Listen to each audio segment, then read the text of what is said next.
Okay, it is 4 o'clock, and we will call the May 15th, 2023 Salina City Commission meeting to order. I would ask staff for confirmation that the Kansas Open Meeting Act required notice has been properly provided. Yes. Thank you. May we have roll call? Mayor Hoppick. Here. Commissioner Davis. Here. Commissioner Linkowitz. Here. Commissioner Longbine. Here. Commissioner Ryan. Here. Thank you. Will those who are able please stand for a pledge of allegiance and a moment of silence? I pledge allegiance to the flag of the United States of America and to the republic for which it stands, one nation, under God, indivisible, with liberty and justice for all.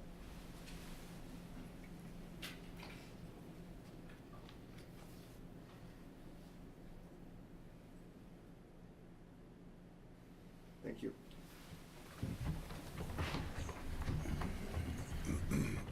Okay, that will bring us to awards and proclamations. Item 3.1, recognition of the month of May 2023 as Mental Health Month in the City of Salina. Julie Clayson, CBS Team Coordinator at Central Kansas Mental Health Center, will read the proclamation. Hello, thank you for having us today. Proclamation declaring May as Mental Health Month 2023.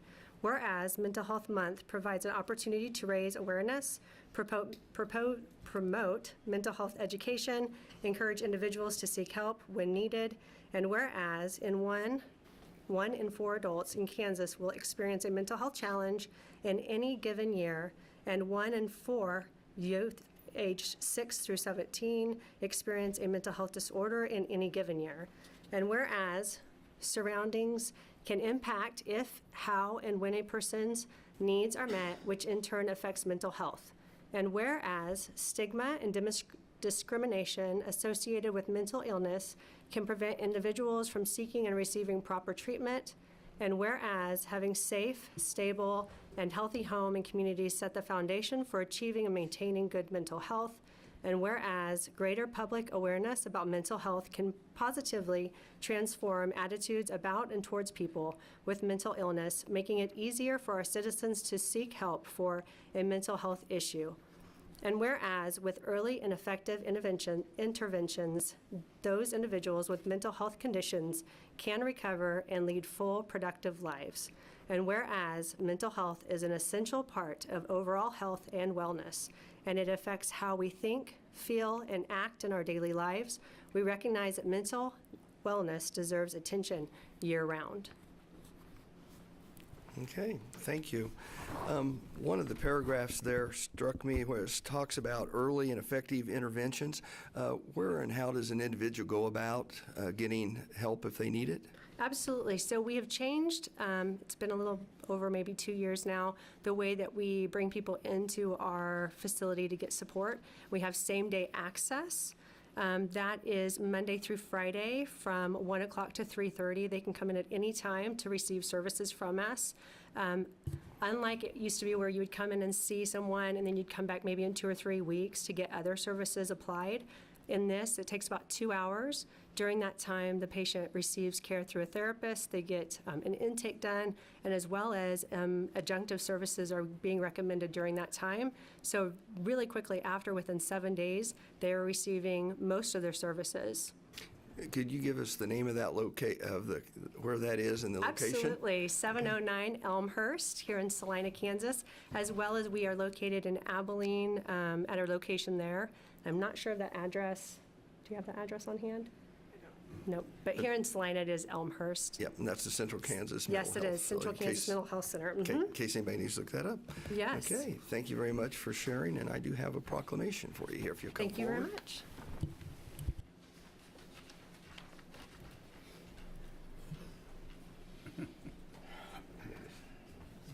Make sure you look at the camera. They want your face, not mine. I don't know about that. There you go. We appreciate it. Thank you Thank so you. much. Okay, that will lead us to item 3.2.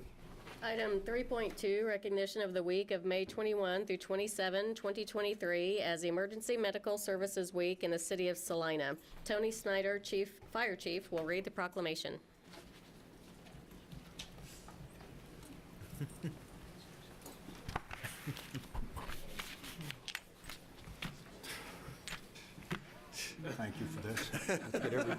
It's going to make me look small. Good afternoon, Mr. Mayor, Commissioners. Thank you for this opportunity. EMS Week, where emergency care begins, May 21st through 27, 2023. Proclamation. To designate the week of May 21st through 27, 2023 as Emergency Medical Services Week. Whereas emergency medical services is a vital public service, and whereas the members of emergency medical services teams are ready to provide life-saving care to those in need 24 hours a day, 7 days a week, and whereas access to quality emergency care dramatically improves the survival and recovery rate of those who experience sudden illness or injury. And whereas emergency medical services has grown to fill a gap by providing important out-of-hospital care, including preventive medicine, follow-up care, and access to telemedicine. And whereas the emergency medical services system consists of first responders, emergency medical technicians, paramedics, emergency medical dispatchers, firefighters, police officers, educators, administrators, pre-hospital nurses, emergency physicians, trained members of the public, and other out-of-hospital medical care providers. And whereas the members of emergency medical services teams, whether career or volunteer, engage in thousands of hours of specialized training and continuing education to enhance their life-saving skills. And whereas it is appropriate to recognize the value and the accomplishments of emergency medical services providers by designating Emergency Medical Services Week. Now, therefore, I, Michael L. Hoppick, Mayor of the City of Salina, Kansas, in recognition of this event, do hereby proclaim the week of May 21st through 27, 2023 as Emergency Medical Services Week, with the EMS Strong theme, EMS Week, where emergency care begins. I encourage the community to observe this week with appropriate programs, ceremonies, and activities. Thank you. Chief Snyder, would you like to brag some way about your department, mainly with the big guy standing behind you? I have to, or I'm in trouble. So yes, I would. Today, Salina Fire Department became the first entity in the state of Kansas to put in service the new Eligard heads-up patient position system and Lucas mechanical CPR devices. As I said, first in Kansas. And why these folks are here is because EMS Week is about them and those that can't be here, which, as you know, what's sometimes referred to as a bundle of care system. It greatly enhances the outcomes from cardiac arrest issues, which we already have a very high rate compared to around the country. So this will only enhance our services, and everybody, when you talk about continuing education, it is nonstop, absolutely nonstop. We also next week will be internally recognizing some of our employees within the fire department, and we'll do that internally as well. So they do a great job, they provide a great service, and I constantly get phone calls. They were great. They were just everything about them. So I applaud them.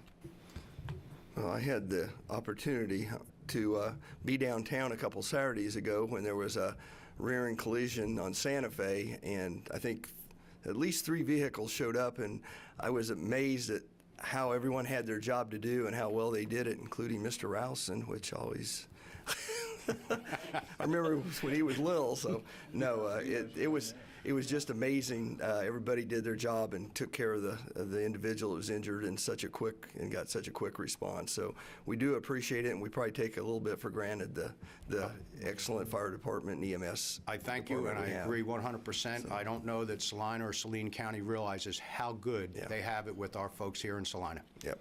Thank you. We appreciate it. And I do have a proclamation. I don't know if everyone's coming forward. We are certainly all coming forward. I will come down there. How's that? Come on up, guys. Watch out. Somebody put him in the back.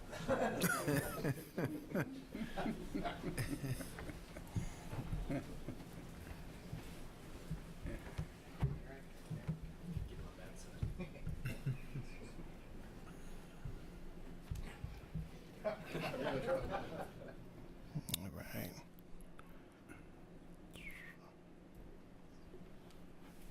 Thank you. Thank you, sir. Thank you, gentlemen. Thank you, gentlemen. Now, contrary to what Deputy City Manager said. Sorry, I just overruled you. Thank you. Okay, that will bring us to item 3.3. Item 3.3, recognition of the week of May 15 through 21st, 2023 as National Police Week in the city of Salina. C.J. Wise, Police Chief, will read the proclamation.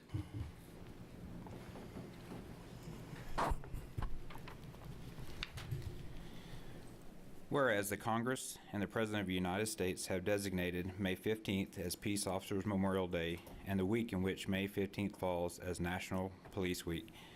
Whereas law enforcement officers play an important role in safeguarding the rights, freedom, safety, and security of the citizens of our community, and whereas the City of Salina desires to honor the valor, dedication, service, and sacrifice of its own peace officers, 4 of whom have been killed in the line of duty.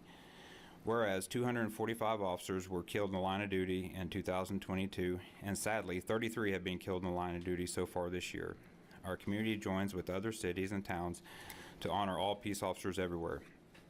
Now, therefore, I, Michael L. Hoppick, Mayor of the City of Salina, do hereby proclaim the week of May 15th to May 21st, 2023 to be Police Officers Week, and call upon all citizens of this community to especially honor and show our sincere appreciation for the police officers of this city by deed, remark, and attitude, whereas the Congress and President of the United States have designated May 15th as Peace Officers Memorial Day, and the week in which May 15th falls as National Police Week.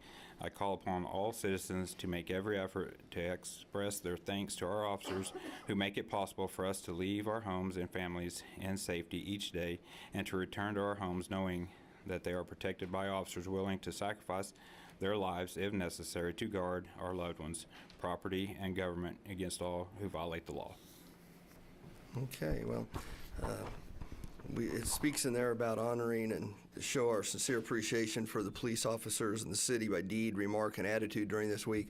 I believe that's something we should do as a community on a daily basis, and we do appreciate the effort that goes into protecting each and every one of us in our community. So I believe we have a ceremony Wednesday morning. Would you like to speak to that? Yes, perhaps? sir. At Jerry Ivy Park at 8 o'clock, and the public is welcome. We'll have a ceremony acknowledging our officers and also Kansas Highway Patrol and Saline County deputies that have died in the line of duty, and afterwards refreshments will be served. Okay. Do you have anything else you'd like to add about what's going on at the police department currently? Well, one thing I'd like to just express my gratitude towards the city administration and the city of how much we are supported. You know, it's hard for us to go anywhere without hearing people thank us for our service, and so that is huge. That was a huge part of me coming here. I researched that and I could feel it, and before coming here and then since I've been here, and so that's for our men and women in law enforcement. That is a big, you may think it's something small, but when we hear a thank you, that goes a long way, and so we appreciate that. Yeah. Well, thank you very much. We appreciate you. You come forward.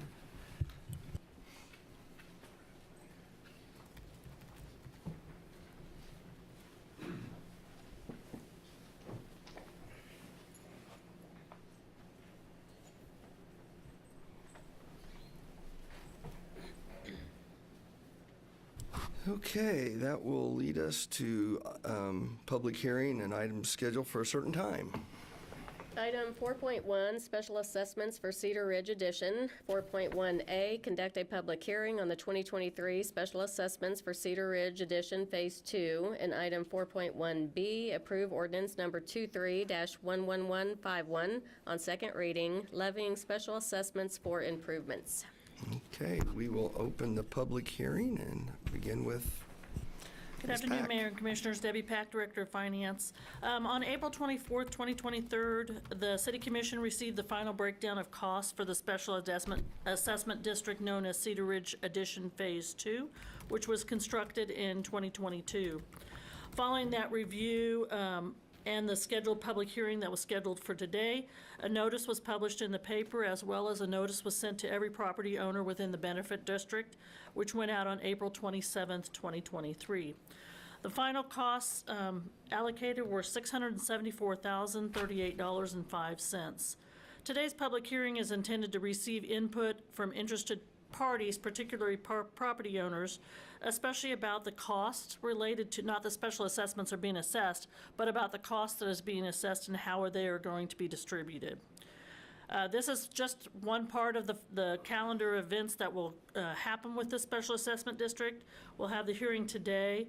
On June 26th, we'll pass a resolution to sell the bonds for the financing of the special assessment district. And on July 24th, the date of the sale, we'll have another reading to actually accept that bond sale. After this hearing, property owners will be notified again of this final assessment, and they'll have an opportunity to pay these assessments up front.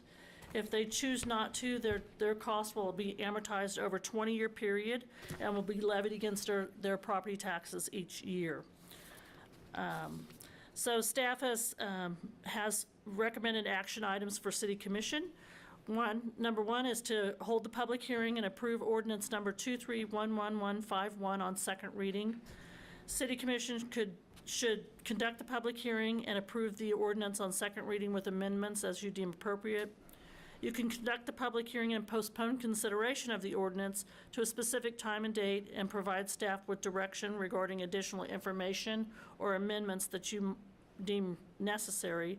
Or you can conduct a public hearing but vote to deny the ordinance on the second reading if it is not within the public interest to levy special assessments. Staff recommends option number one. Okay. Do we have any questions or comments for Ms. Pack? No. Is there anyone from the public that would like to comment on this subject? Please come to the podium and state your name and where you're from.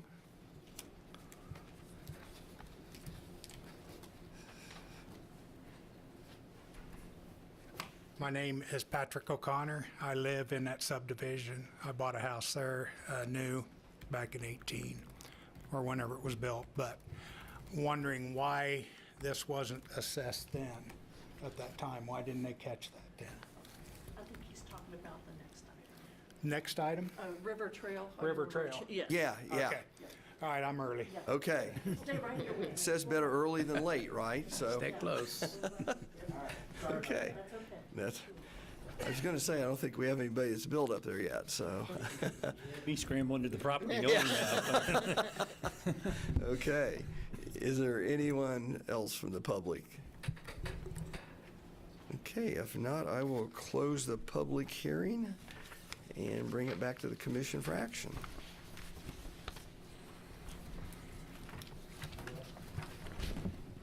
Mr. Mayor, I move that we approve ordinance number 23-11151 on second reading, levying special assessments. Second. Yeah, for Cedar Okay. Ridge Addition. Thank you. Okay. I was just- We have a motion and a second to approve ordinance number 23-11151 on second reading, levying spatial assessments for Cedar Ridge Addition Phase 2. I would ask for a roll call, please. Commissioner Davis? Aye. Commissioner Linkowitz? Aye. Commissioner Longbine? Aye. Commissioner Ryan? Aye. Mayor Hobbick? Aye. That passes 5-0. That will lead us to the consent agenda. Item 5.1, approve the minutes of the meeting of May 8th, 2023. Okay, are there any additions or corrections that anyone has to add to the minutes? Mayor, I move we approve the minutes of the May 8th, 2023 meeting. Second.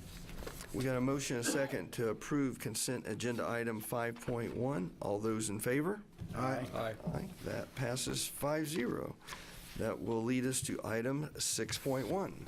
Item 6.1, approve ordinance number 23-11152, approving a home rule ordinance reassessing certain special assessments in the River Trail Second Edition. Thank you, Mayor and Commissioners. Debbie Pack, Director of Finance and Administration. This subdivision, River Trail Second Edition, was approved in 2016 for special assessments. Those assessments were levied via ordinance number 1810932 on April 23rd of 2018 against the property owners at that time. In 2018, we also issued our general obligation bonds to pay for the cost of these improvements. As part of that process, the city clerk certified the assessments to the Salina County clerk. However, following that assessment, there were several lots that were split as townhomes. That was lots 23 through 26, block 1 within the districts. And after that split, it was discovered by staff that the assessments were not correctly applied to those split parcels. Staff consulted with bond counsel to determine how to reassess these, since this is 2023, and some of these splits happened in 2018, 2019, and 2020. And their advice was to do an ordinance to reassess these because they were not administratively handled when they were split during that time. As you will note, this ordinance is typified as a home rule ordinance, and we wanted to kind of explain why that was. There's three kind of series of ordinances within the state statute. One is an ordinance that's specifically authorized by statute, which is typically how we assess our special assessments. A home rule ordinance is not specifically authorized in a specific statute. However, it does not conflict with any statutes. And the third type is a charter ordinance, which can be enacted by the local government if a statute is not uniformly applicable to all Kansas cities. After review that we did not have a specific ordinance for this type of reassessment, bond counsel decided that this would be should be identified as a home rule ordinance. I did attach the table of the history of the levies that were assessed and paid on these split parcels. And in an effort to be fair to all taxpayers, staff is recommending that the schedule of assessments as provided in A in ordinance be applied. What it does, and also on May 1st, we did send letters to all of the current property owners of the district that were affected by this reassessment, just to let them know what effect this error in not applying these had to them. Overall, what we've done is, what we've thought was fair is anyone that had overpaid their assessments, that had been assessed either double or were assessed in a period they should not have been assessed, we are going to refund those to those property owners after we adopt this ordinance. And anyone that was affected by not having been assessed, what we felt was fair was to extend their payoff period, so they still were allowed the 15-year period that was allocated by the original special assessment period. Staff has identified several options for City Commission. You can approve the Home Rule Ordinance 231152, authorizing the reassessment of special assessments on certain properties in River Trail Second Edition. You could approve that ordinance with amendments as you deem appropriate. You could postpone consideration of the ordinance to a specific time and date and provide us with further information that you might need to reconsider the ordinance, or not approve the ordinance and provide staff with direction which may lead to overassessing certain properties and underassessing certain properties. I will stand for questions.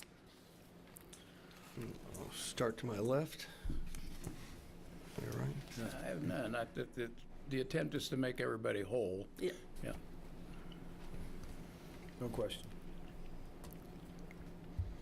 And could you, just looking at the table, maybe give us the difference that it has affected the property owner as far as an increase in their, Well, did it increase it, or did it just extend the period that It they'll just be paying? extended. So Okay. in every case, it either we'll be creating a refund because they've overpaid, or it just extended what would have been the original assessment to that property for an additional 1 or 2 years if that was the time frame that was not assessed at that point.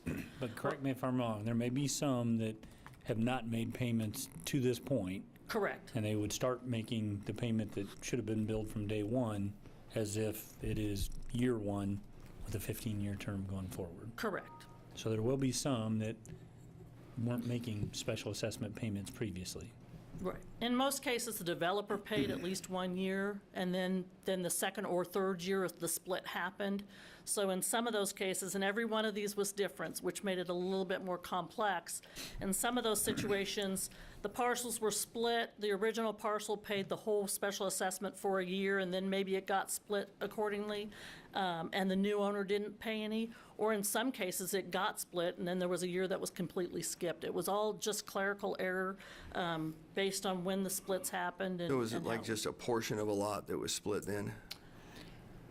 There was a townhome on a property, and it was split as two Okay, separate they were parcels. townhomes, okay, Yeah. Property mapping, can you let me drive? okay. So the finance department is working with property owners they're not just getting hit with. No, they're not getting hit. The only circumstance where that we're asking someone to pay, and this is kind of how this all came to light, was one of the properties is in the middle of selling. So when the realtors call and ask for it, they call and ask what the special assessments are on properties, we discovered that property hadn't paid any special assessments. So in that particular case, we are asking that property owner to pay the 2 years that were never assessed on his property at the time of the sale. But the others are just being extended for the amount they would have been paying, they should have been paying all along. So I don't know if it helps, but, you know, townhome buildings that got split to each side, Right. and you can see it there in the aerial. And to answer this gentleman's question about why this didn't happen, typically what happens when we do a special assessment, all of those properties, when we did the special assessment originally, were all owned by the developer. When those properties split, typically what happens is the finance department is notified by the county that the split had happened, and we would take that special assessment that was being applied, and we would split it based on whatever the special assessment ordinance told us to do, whether that was frontage or square footage of the property or whatever. In this case, it was by square footage of the property. And because these all split at 4 different times, they didn't get picked up. It was, like I said, it was a clerical error, and once we discovered it, now we're trying to just get it fixed to the best that we know how, and as fairly as we possibly can, so.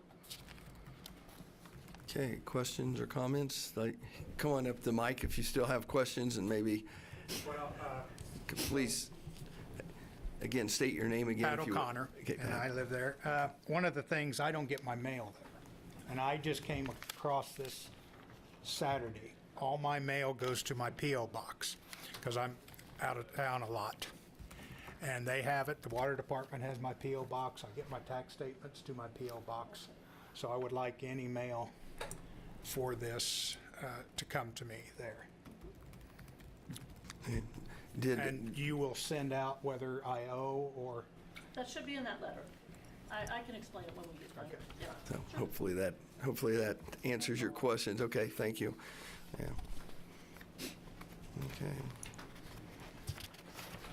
Okay, is there anyone else in the public that would like to comment? Okay, if not, we will bring it back to the commission for action. Mayor, I move we approve Home Rule Ordinance number 23-11152, authorizing the reassessment of special assessments on certain properties in the River Trails Second Edition. I'll second that. We have a motion and a second to approve Home Rule Ordinance number 23-11152, authorizing the reassessment of special assessments on certain properties in the River Trails Second Edition. All those in favor? Aye. Opposed? That passes 5-0. That will bring us to item 6.2. Item 6.2, authorize the city manager to execute an agreement for the purchase of a Caterpillar D7R dozer. Ms. Pack. Sorry. Debbie Pack again, Director of Finance, switching gears completely. Back in February of 2023, City Commission approved the sub-CIP, and on that list was a dozer for the landfill. We did send that out for bids in the original packet of bids, and we did receive some bids at that time, but at that time, staff did not feel like either of the bids we had received met the specifications that we were looking for in that dozer. So on that date, when we brought those forward to you back on March 27th, you authorized us to go out for rebid. We did that. We received 2 bids again. One of those bids, again, did not meet the horsepower specs or the final drive specs for that dozer. However, the second bid did. It is, however, not the low bid. It is, but staff is recommending that we go with this non-low bid with Foley equipment for $946,943 because it does meet the specifications that staff had determined. The budget, the fiscal note on this is that solid waste had budgeted $1,093,000 of funding in the sub-CIP. With this bid, acceptance of this bid and the bid that we previously approved, they'll be under budget by about $91,000. Again, action items for City Commission is to authorize the city manager to execute an agreement with Foley Equipment for the purchase of 1 Caterpillar D7R. Authorize that agreement with amendments as you deem appropriate. Postpone consideration of the purchase to a specific date and time and give us information as far as what you'd need for reconsideration. Or do not approve the purchase and provide staff with direction, resulting again in bidding, delay of delivery, and possible cost increases. Staff is recommending option number 1, and I do have Central Garage and Landfill and my special experts here if you have any questions about the specs or anything like that on this particular item. Okay. Go to my right. Any questions? What's the service life of this piece of equipment? The new dozer. Could you please come to the podium? They have rebuilds, so I'll let them answer. Okay. And give us your name and who you're with. Jeff Bender with Foley Equipment. So the D7, the new machine, can have 3 life cycle rebuilds. So it can perform, it's 10, about what, 12,000? 10 to 12,000. Yeah, 10 to 12,000 hours, I think, typically on the landfill on the rebuild dozers is what typically in the past what we've been running. So when we do that rebuild, then it gets a powertrain and painted, and then it has warranty for another 3 year, 5,000 hours, which will come with that also. So there's some benefits and stuff with that. Also, too, with purchasing of a new machine, if that machine goes down, I can't say that I'm going to have a landfill dozer to bring out to you, but when our customers purchase new equipment, if you're down and you need a machine, we have plenty of other dozer opportunity to send to you while your machine's getting worked on if we need to, while it's under premier warranty. And that warranty's how long? Well, when we do a rebuild, it's 3 or 5,000 hours. 3 year rebuild, okay. Yeah, that's on the rebuilds. Okay. Mr. Longline, questions? How many years between rebuild? What's that? Yeah, you quoted hours between rebuilds, but how many, what's that equate to in years? 5 to 6 years, depending on the hours that you run every year. To my left, any questions? No. And I do have a question for Ms. Pack, and maybe I've asked this before and don't remember. When someone does not meet the minimum, in this one they didn't meet the minimum horsepower and drive specs, are they notified of that? Keno, yes, his answer is yes, they are notified. I was just curious because if someone sees their low bid and they want to know, Right. Yep. if they were, why. So, okay, that's good to know. Thank you. Okay, any comments or questions from the public? Okay, if not, I will bring it back to the commission for action. Mr. Mayor, I move that we authorize the city manager to execute an agreement with Foley Equipment for the purchase of one Caterpillar D7R. Second. We have a motion and a second to authorizing the city manager to execute an agreement with Foley Equipment for the purchase of one Caterpillar D7R. All those in favor? Aye. Opposed? That passes 5-0. Thank you very much. Okay, that will lead us to item 6.3. Item 6.3, approve artist's proposed mural designs for downtown trash corrals. Commissioners, Mayor, my name is Crystal Hammerschmidt, representing the Salina Arts and Humanities. And this is a project that was initiated by Salina Downtown Incorporated. And Arts and Humanities is acting as a resource partner in the sense we have worked on the artist call together and make sure all the language and deciding that process. In section 14 of our CAD policy, the public art policy, requires us to take this approval to commission, but prior to that, our CAD committee, Community Art and Design Committee, goes through an approval process. So we took all of the proposals to that committee and went through a list of stuff, community appropriateness, scale.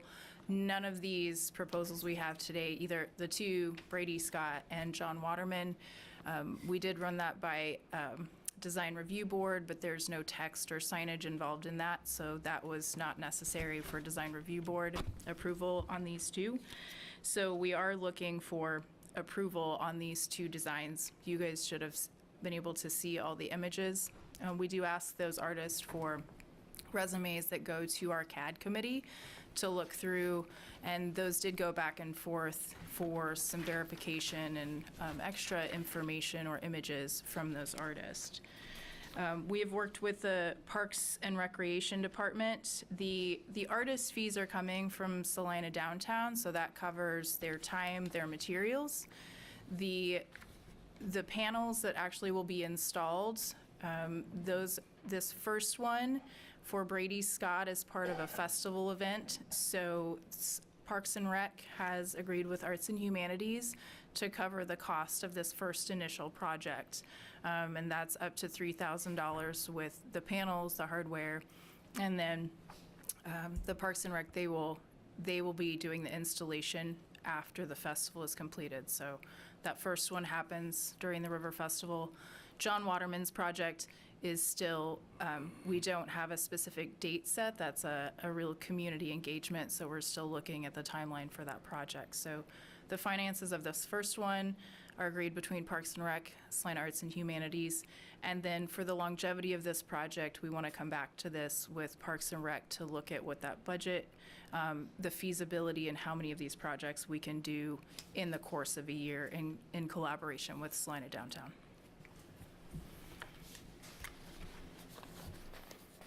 Okay, and could you give us a location of where Brady Scott's is going to go?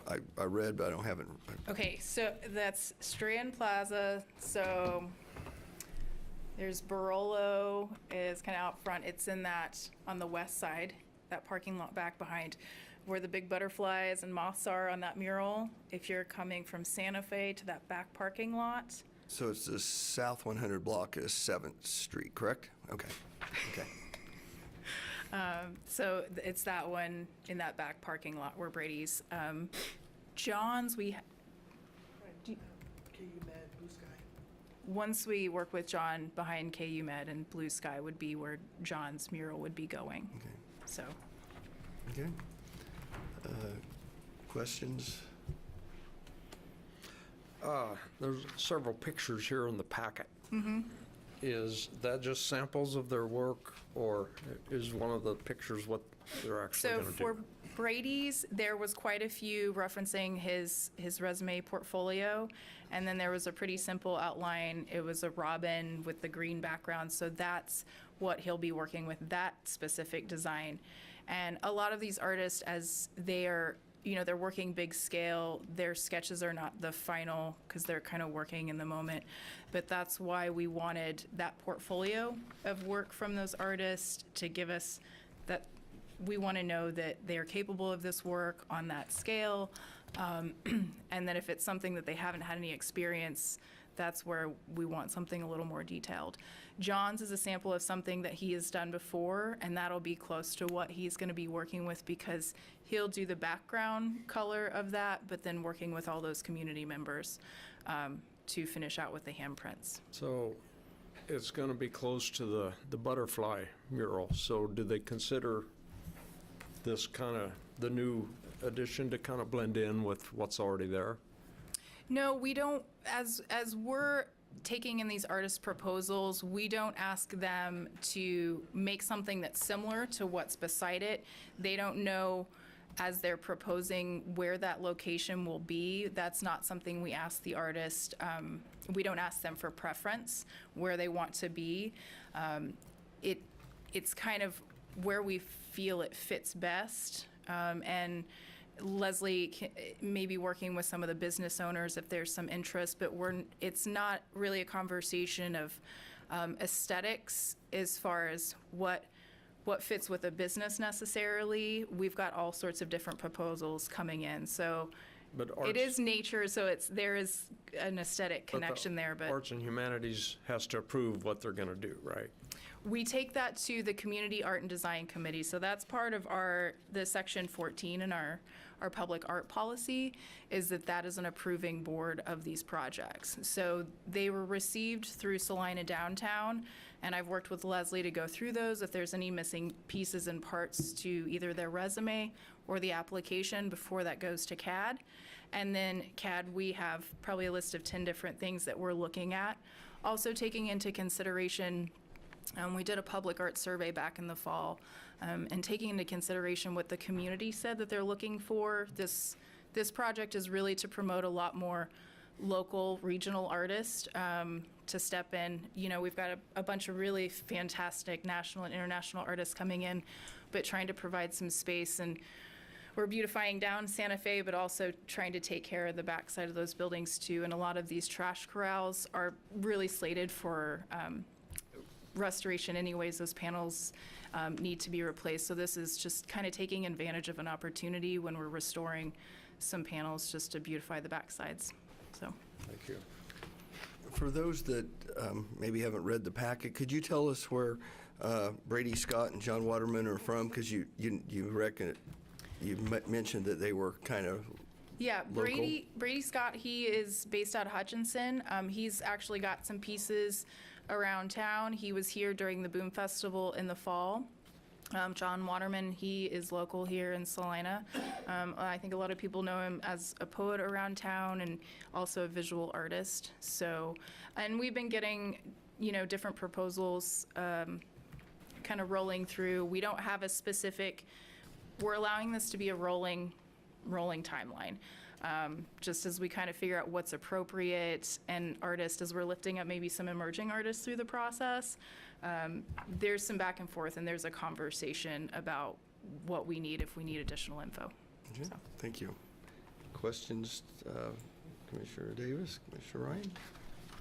The initiating entity is that Arts and Humanities, or is that Salina Downtown Salina Incorporated. Downtown? Yes. So when it comes to the maintenance of the work, and will that be Salina Downtown that looks to whatever it takes if a mural is damaged or ongoing, what kind of maintenance it needs? I see there's a relationship there to go back to the artist and have him supervise. Tell me how that works with a mural.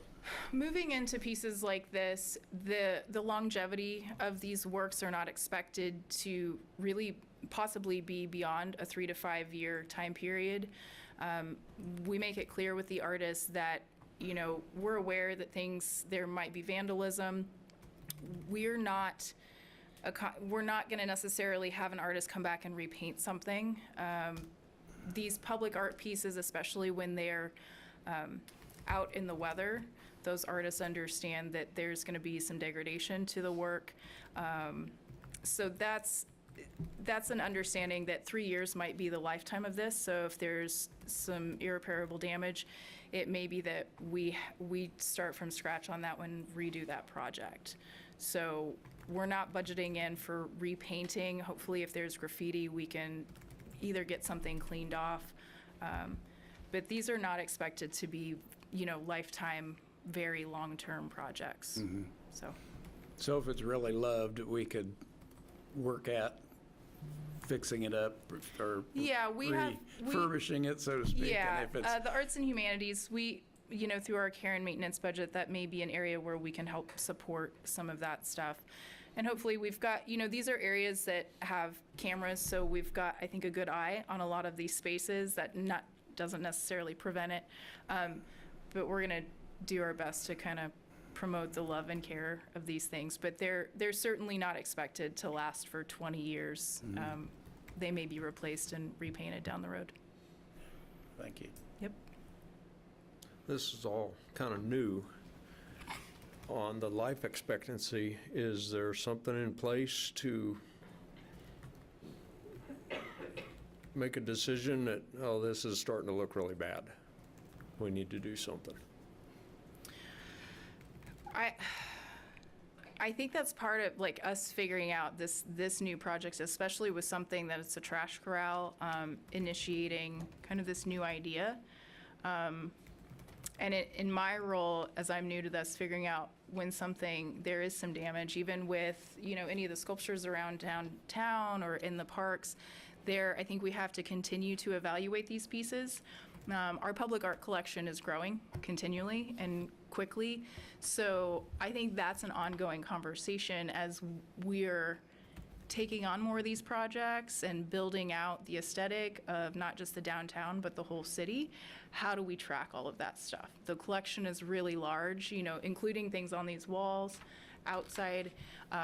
So that's certainly something I'm tasked with in the big picture, long-term, of figuring out how do we take care of this stuff. When it's outdoors, it's really susceptible to I'm seeing all sorts of stuff. 10 years down the road, we all of a sudden notice, oh, these all are faded out. And Well, so there's 15 trash corrals that we would like to finish, but the longevity of this, we've said 5 years or longer. So up to 3 of these projects a year. So we're not going to install 15 new murals and then in 3 years we've got 15 old faded out murals. So, maybe by the time we've got them all painted, that's when we're coming back, and maybe some of the early ones either need to be repainted or we, start with something else. So we're going to spread it out so we're not repairing 15 trash corrals in the same year. So. okay, thank you. Okay, any comments or questions from the public? Okay, thank you very much. Thanks. We'll bring it back to the commission for action. Mayor, I move we approve the recommended designs by Brady Scott and John Waterman mural proposals for installation in the Salina downtown at the proposed locations. Second. We have a motion and a second to approve the recommended designs by Brady Scott and John Waterman mural proposals for installation in the Salina downtown at the proposed locations. All those in favor? Aye. Aye. Opposed? That passes 5-0. We'll see you at the River Festival and see what we get. So, exciting. Are we doing trash cans this year like we did last year painting? I see. Nope. There's plenty of new stuff this year. Okay. I know, I saw that was fun last year. So, okay. That will lead us to development business. Item 7.1, approve ordinance number 23-11153, abandoning and repealing the approved preliminary and final development plan for the Pepper Tree Estates PDD, and to eliminate all common area and the homeowners association to create 4 independently owned residential building lots. Pepper Tree Estates is located on the east side of Meadowbrook Drive between McAdams Road and Meyer Drive. Okay, Mr. Andrew.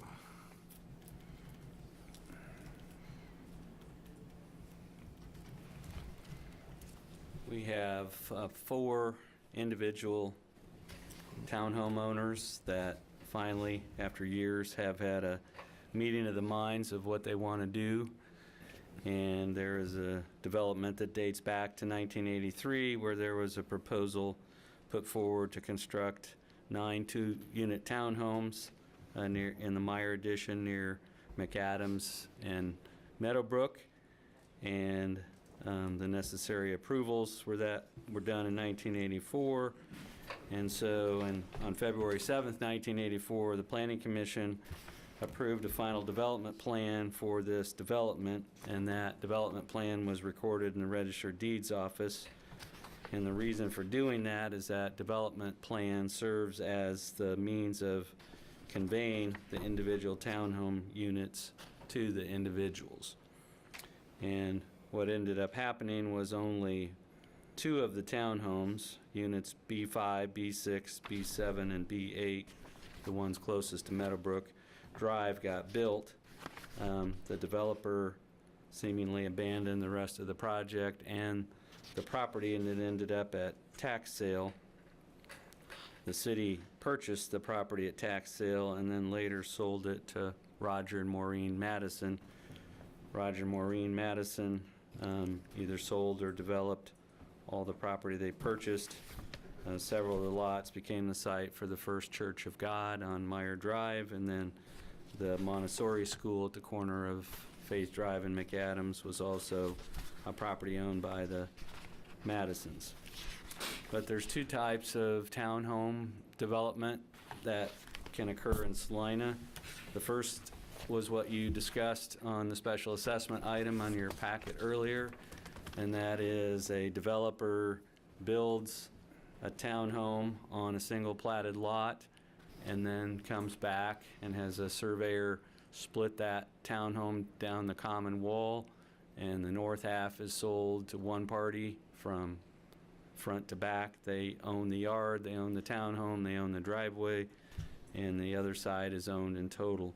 The other option is one where you have individuals that only buy the townhome unit itself, the 4 walls, and then all the outside grounds are owned and maintained as common area.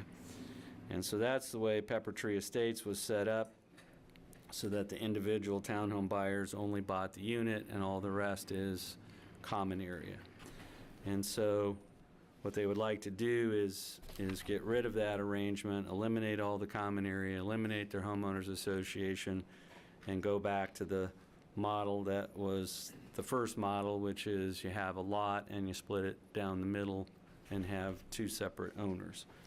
So I did note that in carrying over the report from the Planning Commission to the City Commission, there was a paragraph that was omitted, and so I'm going to cover that right now.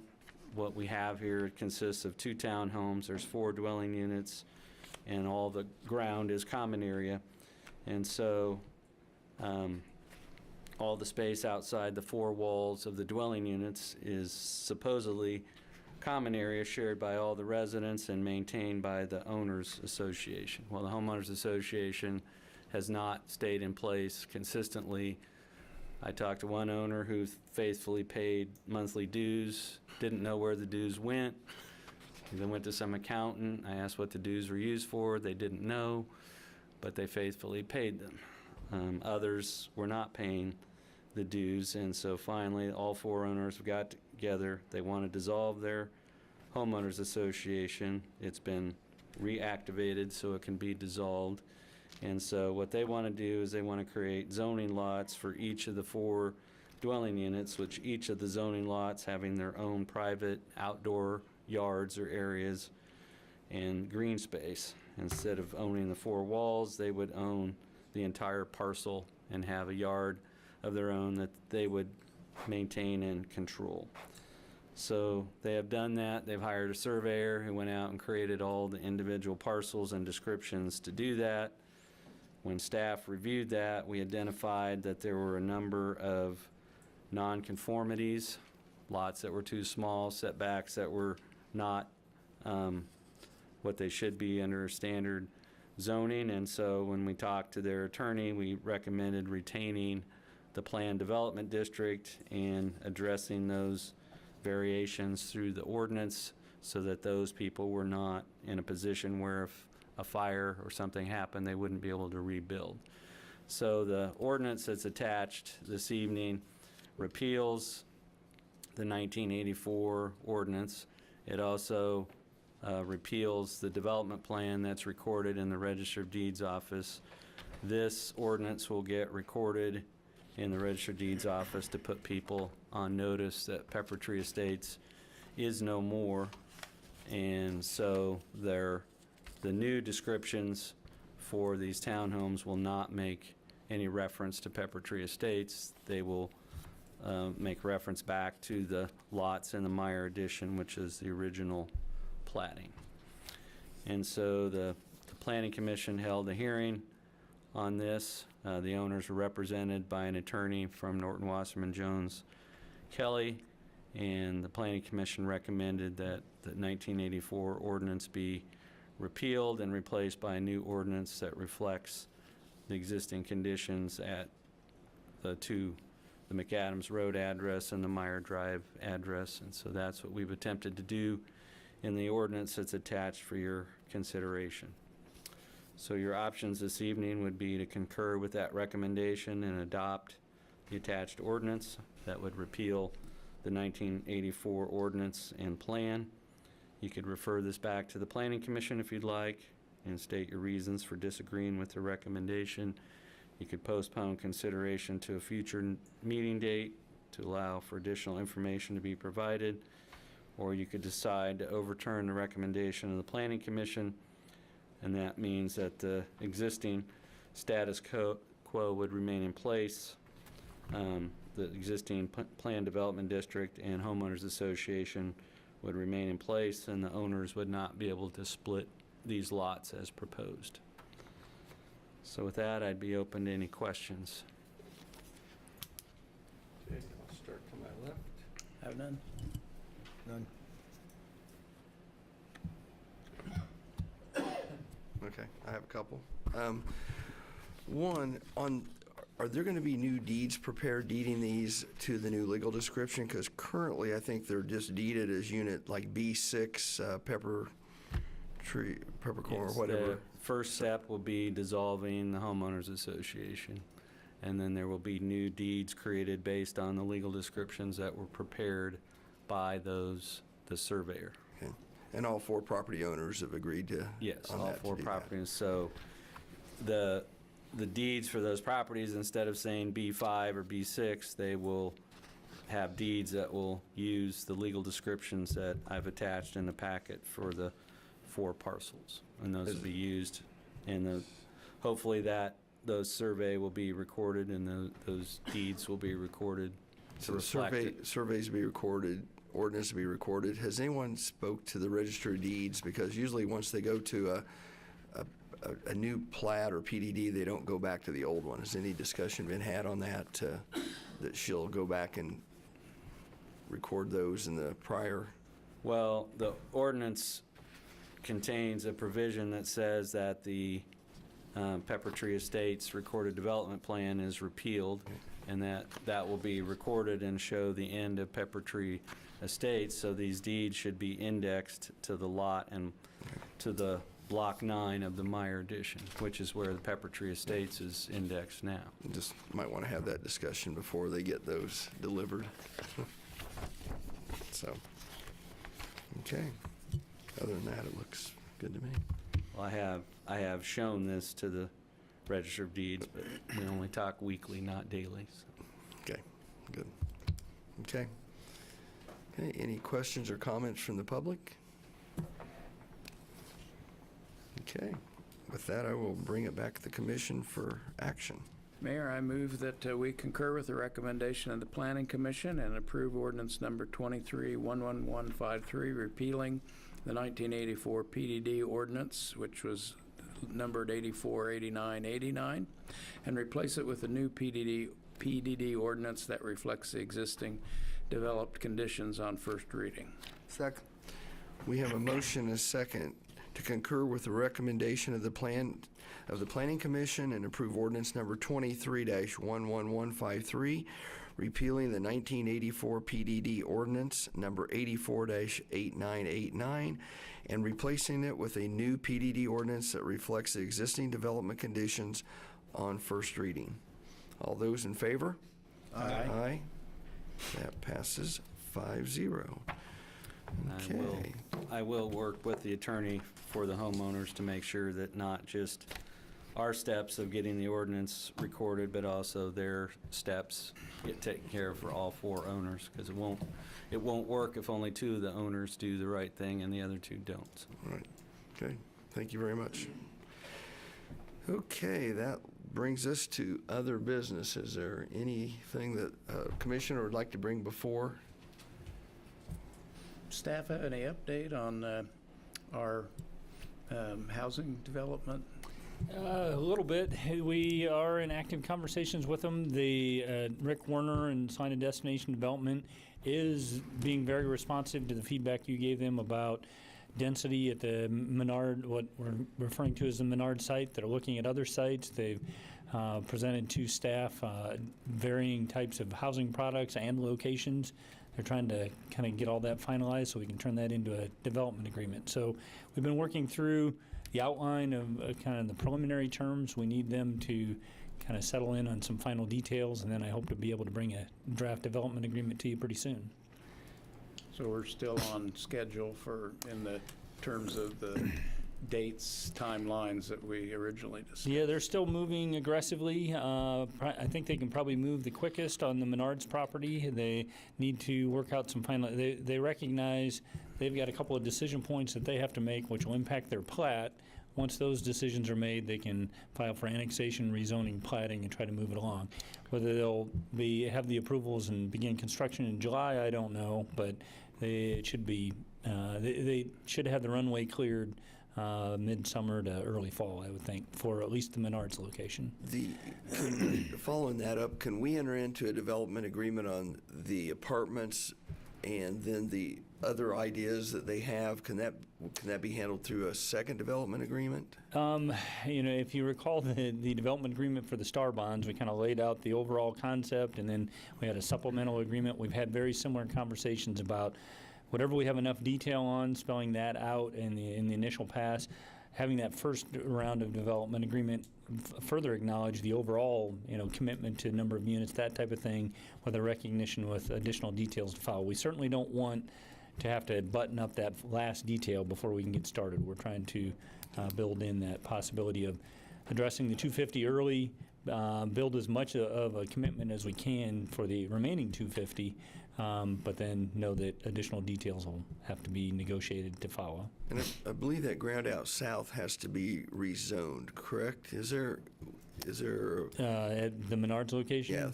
Yeah. Yes, it'll involve annexation, rezoning, platting.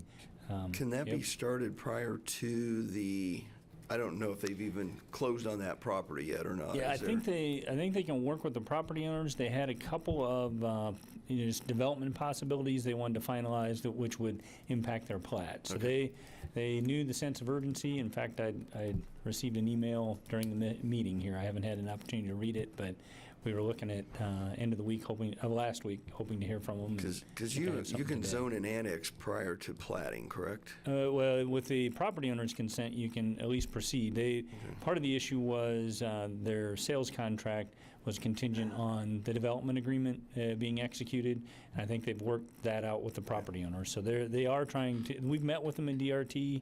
I think I shared with you previously they brought a sizable group of specialists that obviously this wasn't their first time doing this. They had a good sense of what needed to be done, and it's really kind of in their court to wrap up a couple details, and then they say they'll have an application to us for all of that in one fell swoop. Okay. So they have closed on the property, or they're close? I think they have a contingent contract that allows them to proceed with annexation, rezoning, platting, as we then do the development agreement. All that comes together, and then they'll close. Okay. Commissioner Davis? Yep. Commissioner Longmine? I've been doing some little background and research. I visited with the city manager and some former commissioners about the commissioner salary. It was $19.99, it was increased from $100 to $300. And none of us are up here for the money. But we do have elections coming up. Election deadline filing is in 2 weeks. If there were someone who was having to take off work and lose income, it could make a difference. And I just want to get that out in the open, and that if we did approve the way the ordinance is written, from my discussion with city manager, if we did approve a wage increase, it would not, you would have to run and be reelected for it to apply. You couldn't vote yourself a raise. So I'm just going to throw it out there and see if there's any support for that. I've done research, and similar sized cities were behind by about 100%. Question, I'm not sure I have an answer if I probably would not refuse an increase if it was there, but would that mean that for the next commission, if there were, the incumbents would be under the old salary and the newly elected commissioners would be under the higher one? That would be correct. Yep. Okay. The premise, as Commissioner Longmire described, is you need to be elected into that position, and then the new pay rate would take effect, so you're not having the ability to raise your own pay. And we certainly, as staff, could do a survey of peer communities or whatever organizations you might be interested in. But I think you might want to look at both the pay rate as well as kind of their meeting schedule, and we can provide you that information to give you a sense of comparison. And depending on if you want that known before the filing deadline, we'd have to, if you want that to take effect before the filing deadline, so filers knew, we'd have to hustle. If you want it to be available for the newly elected, I think as long as that's in effect prior to the election date, I think potentially we'd have more time in that regard. I, for one, don't support that kind of a change. I mean, I've had people say we're doing God's work up here, but I think it should remain God's work. It really shouldn't be about the money, and I don't know any employers that wouldn't allow their people to participate in local government at this level.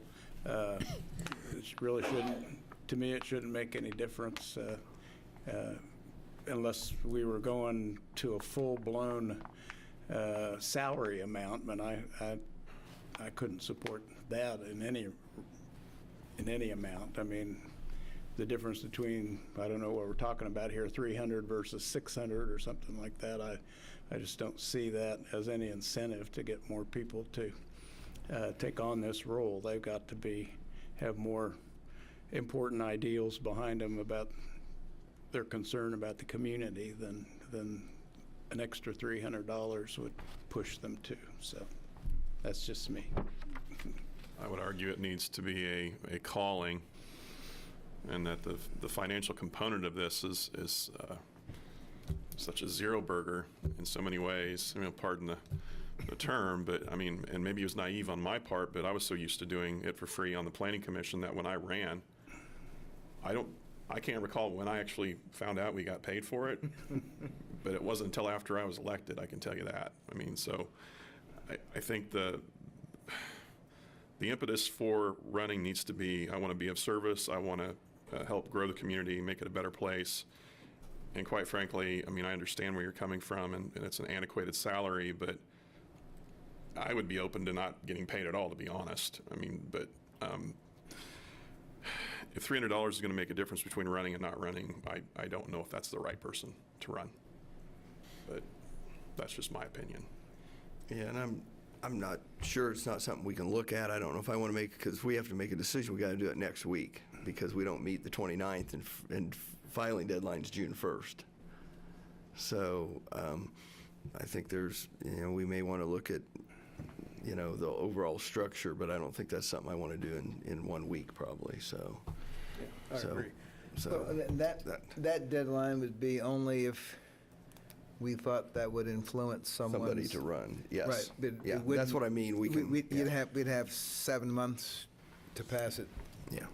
to take effect. And that was just an idea that I had with that filing deadline coming I up. know, and I know. But my thought is that we either need to make it, bring it up from 1999 standards to 2023 standards, or make it 0.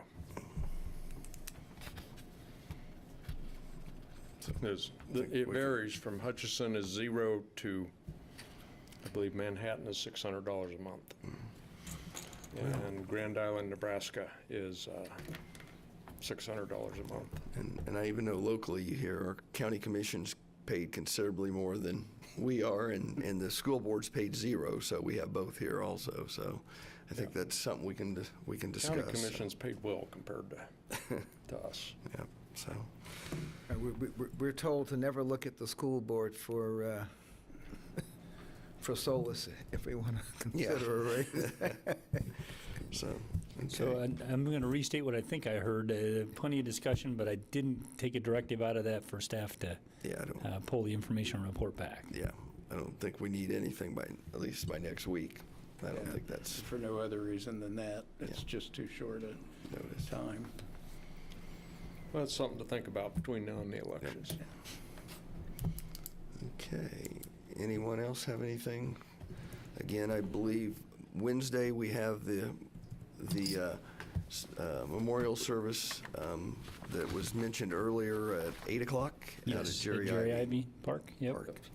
I did have one other thing. Tomorrow night at 7 at Carver Center, the Granny Brigade will be hosting a legislative update. It's something the Chamber of Commerce used to do.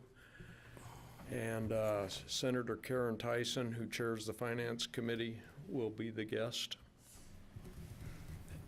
That's on Front Street at Carver Center at 7.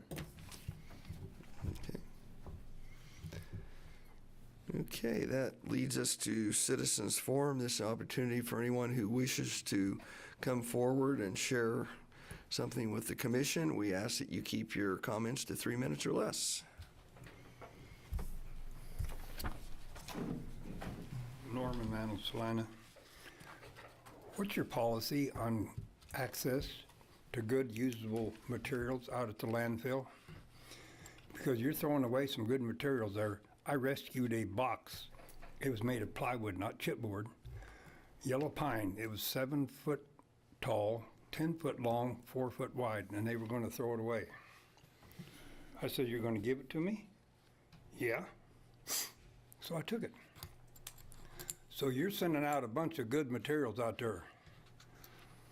Is there going to be a liability issue if somebody goes out there to try and get that stuff? Who can answer that? I'd be happy to talk to you offline. Jim Toit should probably be the one that would be the appropriate person to have the conversation with. I mean, that was a good box. We don't tell people what to keep and what to throw away. I have a hard enough time in my own garage. But you could refuse to take it. Yeah, not by our policy. May not be that There's easy. very limited things that we would refuse for safety reasons, not for reuse purposes. That's why we're filling up the landfill.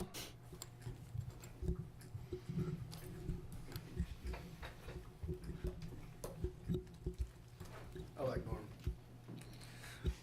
Richard Humphrey, Salina, Kansas. To follow up on that last conversation you had, definitely suggest for individuals that are running to dial in on Robert's rules to make these go fluidly.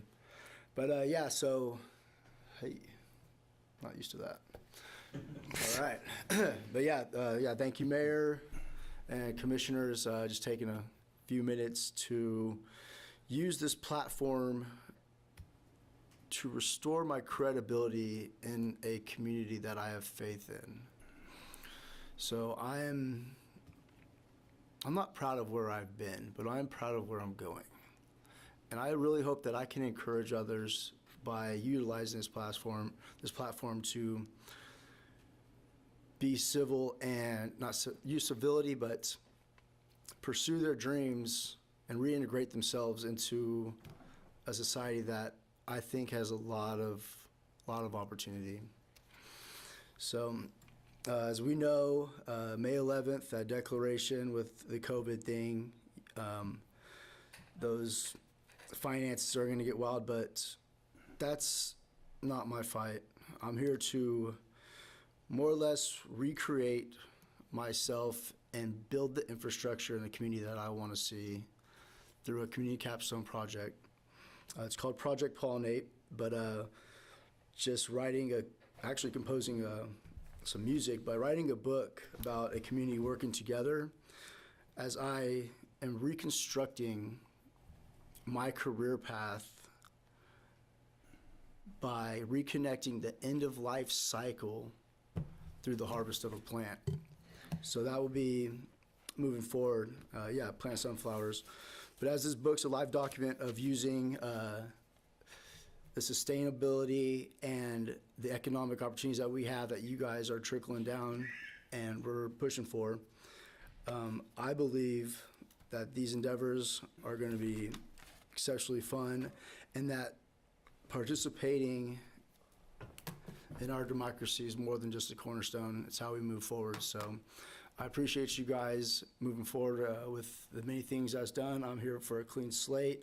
And as I'm studying the mortuary sciences and moving forward, I started as a CNA and pushed together by the faith of some other individuals in the nursing community that believe that this is great for not just burnout, but just to enhance the longevity of our elders, because that's my angle of social reform moving forward. But with the last 4 seconds, I will digress, and thank you so much. Thank you.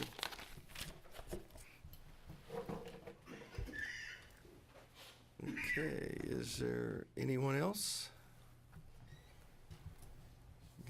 Anyone online? Okay. With that, I would accept a motion to adjourn. Move to adjourn. Second. We have a motion and a second. All those in favor? Aye. Aye. Opposed? We will see everyone next week. Thank you.